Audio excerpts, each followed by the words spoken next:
आस पास के पड़ोस में ज़्यादा संबंध भी ज़्यादा नहीं सोचते कि मेरी बेटी का संबंध मुझे मुंबई में करना है, मेरा बेटा वहाँ पर जाएगा, कुछ भी हो संबंध तो उनका करेंगे। क्यों? क्योंकि उन्हें अपने परिचित लोगों के बीच में बैठ करके जब कभी कुछ गड़बड़ी होती तो आपस में क्या करते हैं? कोर्ट में नहीं जाते, आपस में बैठ करके पूरा का पूरा समझौता करके उसको क्या कर लेते हैं।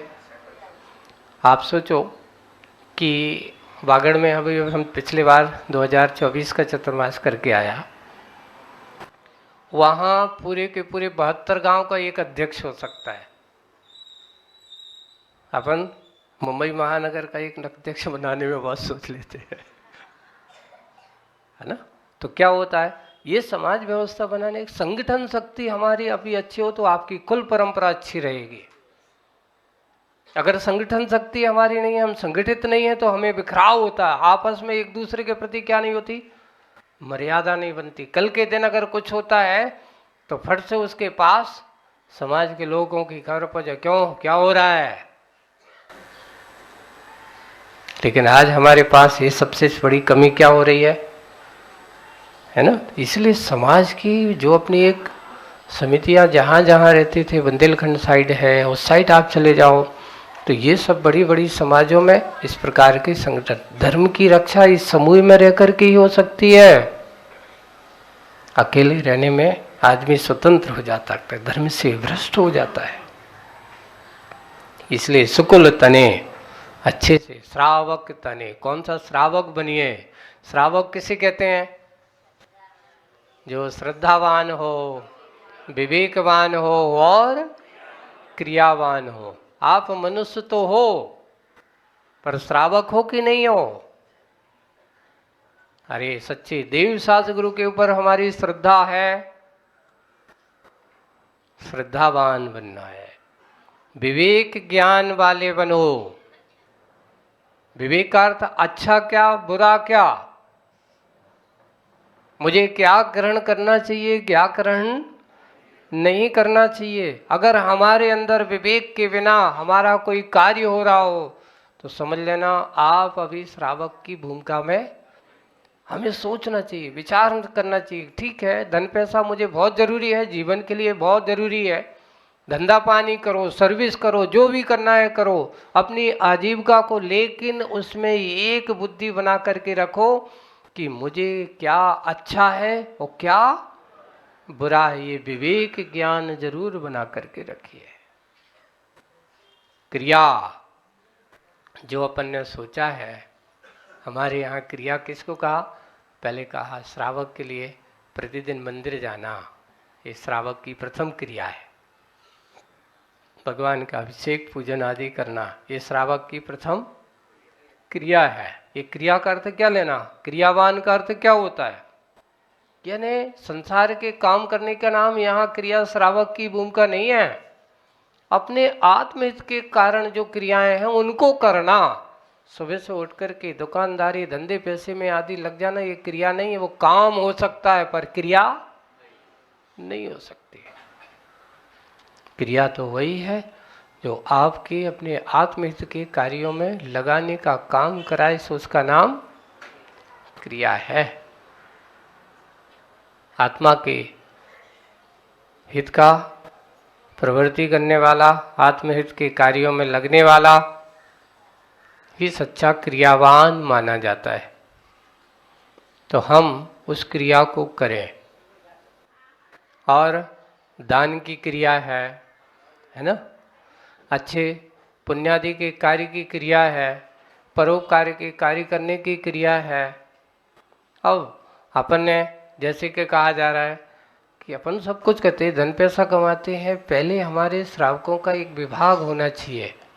देखिए हम पैसा कमाते हैं, पैसा हमारा जोतना है, तो उन्होंने लिखा पहले हमारे बड़े बुजुर्ग क्या करते थे, विभाजन करके रखते थे कि ठीक है ये हमारे दान के लिए, इतना अपन ने कमाया, इतना निकाल करके ये अपने दान की क्रिया के लिए है ना।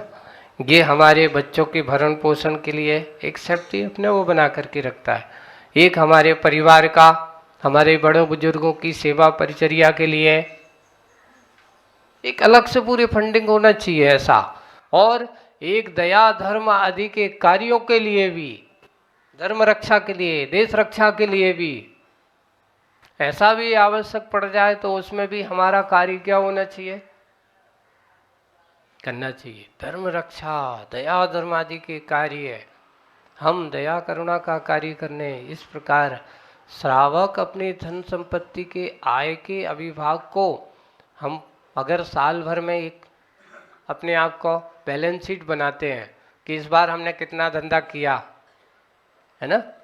और सबके पास ऐसा नहीं है, सबके पास सीए चार्टर अकाउंट बड़े बड़े हैं, बड़े बड़े धंधे कमाने हैं, और सब आपके पास बैलेंस शीट आपके पास सब आती है, सबको आपको पता है।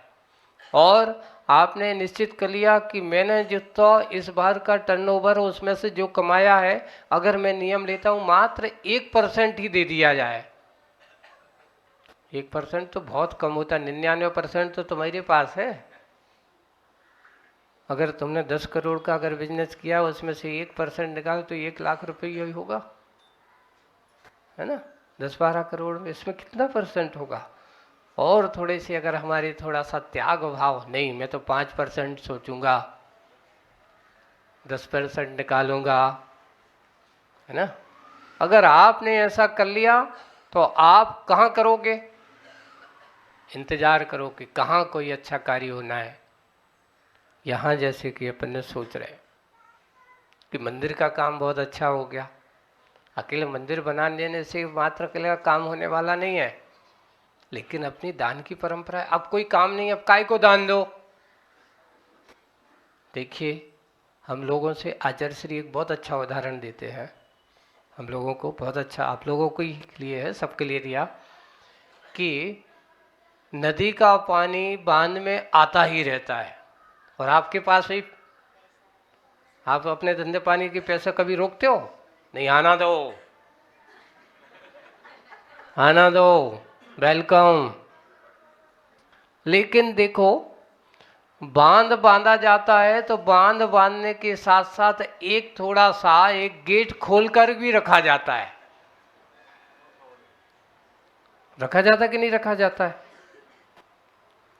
अब वो बांध में पहले से इस प्रकार है कि अगर गेट अगर उसको भी बंद कर दिया जाए तो बांध किस में आ जाएगा, खतरे में आ जाएगा, उसका अस्तित्व मिटने में देरी नहीं लगती। वैसे ही उन्होंने कहा श्रावकों के यहाँ धन पैसे का आना ये तरल, इसको द्रव्य कहा,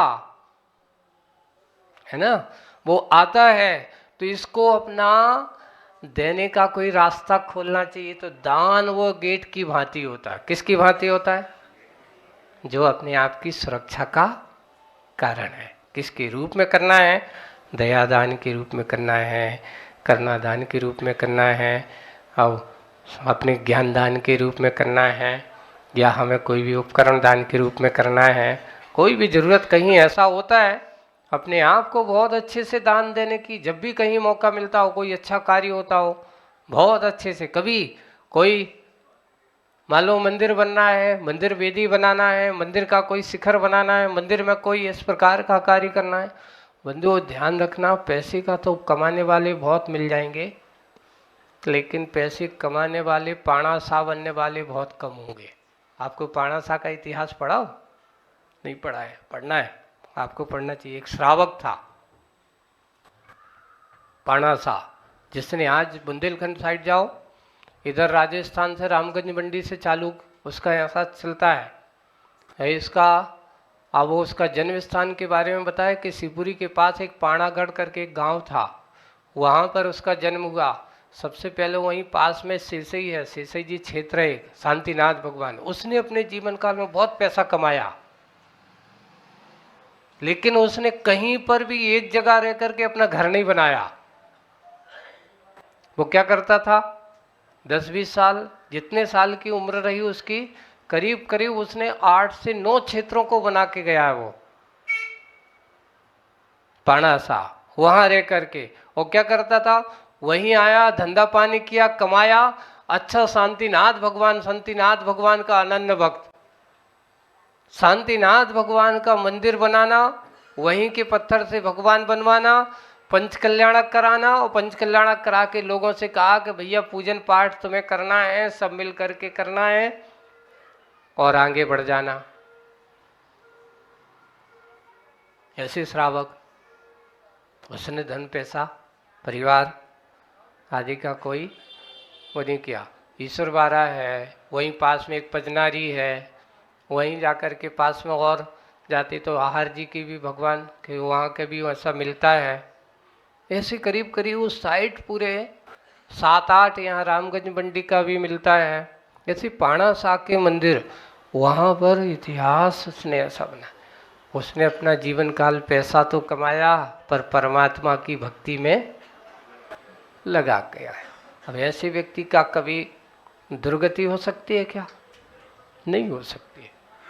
तो इसलिए दान आपकी दरिद्रता को दूर करने वाला है, ना कि आपको दरिद्र बनाने वाला है।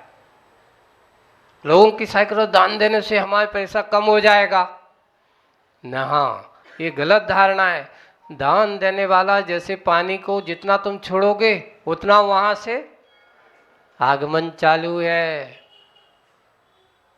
तो देने वाला हमेशा सुखी रह सकता है।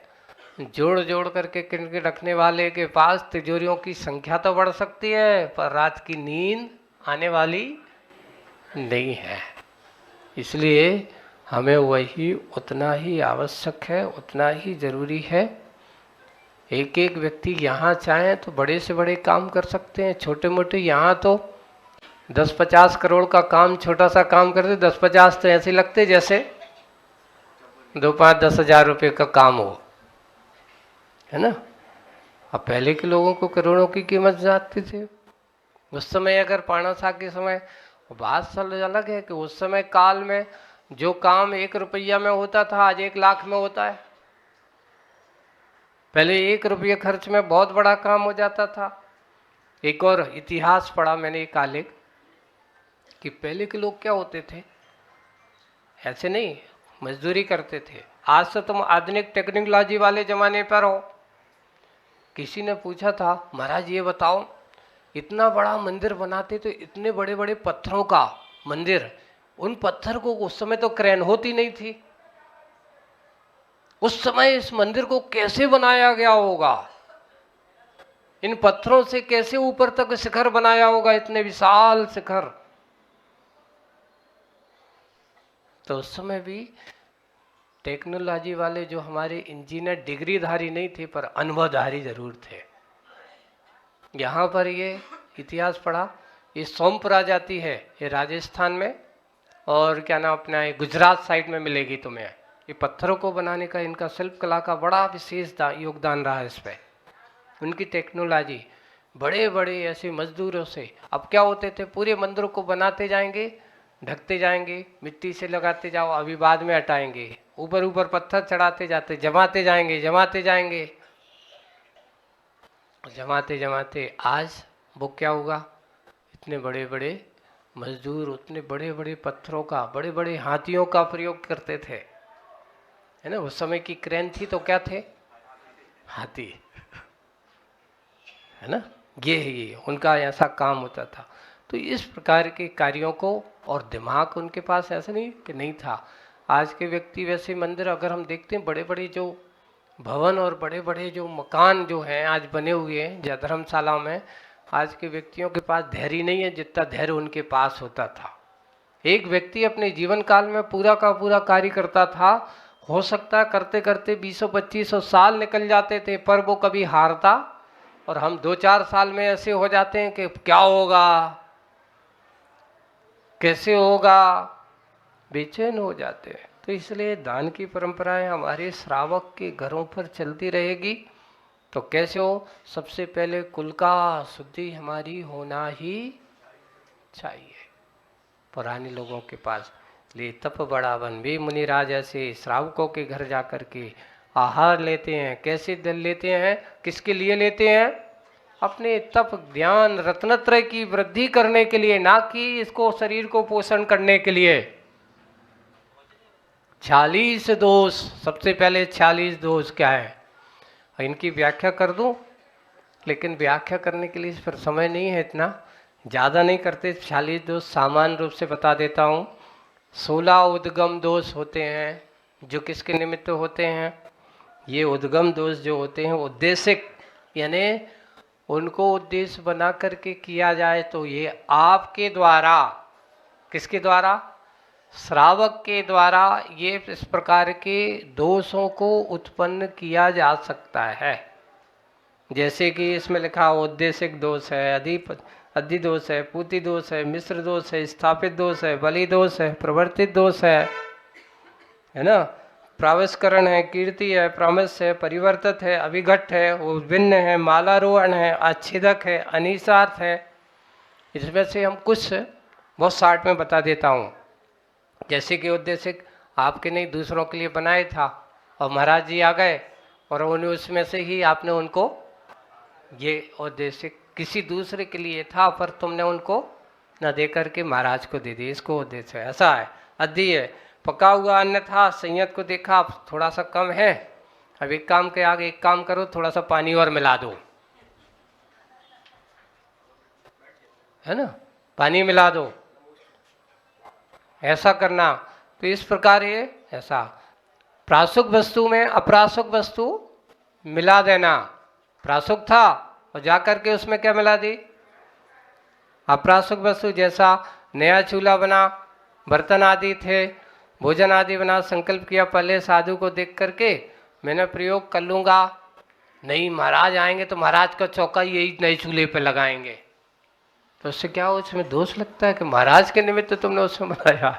अरे पहले श्रावक चूल्हे तुम अपने लिए बनाते हो, महाराज के लिए बनाते हो, है ना, तुम्हारे लिए होता है ना, पर कई तुम लोग साइकोलॉजी हो जाते हैं, ऐसा करते हैं। ठीक है। मिश्र है, प्रासो करना था, उसके साथ गृहस्थों के साथ भी मुनि राजों को जैसे बना भंडारे में जाकर के उनको भी दे दिया, नहीं अच्छा है, उनके विशेष रूप से पात्र में भोजन निकाल करके स्वगृह से अन्य ग्रह तक ले जाना आदि आदि, इसको क्या कहा? स्थापित दोष। इधर से उधर, पहली बात जहाँ अपन चौकी लगाते हैं सबसे पहले वहीं पर ही महाराज को इधर उधर नहीं कि वहाँ जा कर के बनाया यहाँ जा कर के लेकर के देना, नहीं, उसको अपना थोड़ा बहुत तो चलता है कि जैसे ये रसोई घर है तो उसके बाहर वाले कमरा आदि ऐसा इतना तो चलता है, लेकिन बनाया 10वीं मंजिल पर ला रहा है नीचे मंजिल पर, है ना, तो ये ठीक नहीं माना जाए, इसको स्थापित दोष इस प्रकार करते हैं। तो ये आप लोगों के अधीन दोष है महाराज के, अगर इस प्रकार के दोष मिलते हैं तो वे देश उनको, अब आप कहे क्यों लौट गए, क्या हुआ, इस प्रकार रास्ता जा चल रहे हैं, अंधेरा है, अंधेरे में बनाया हुआ है,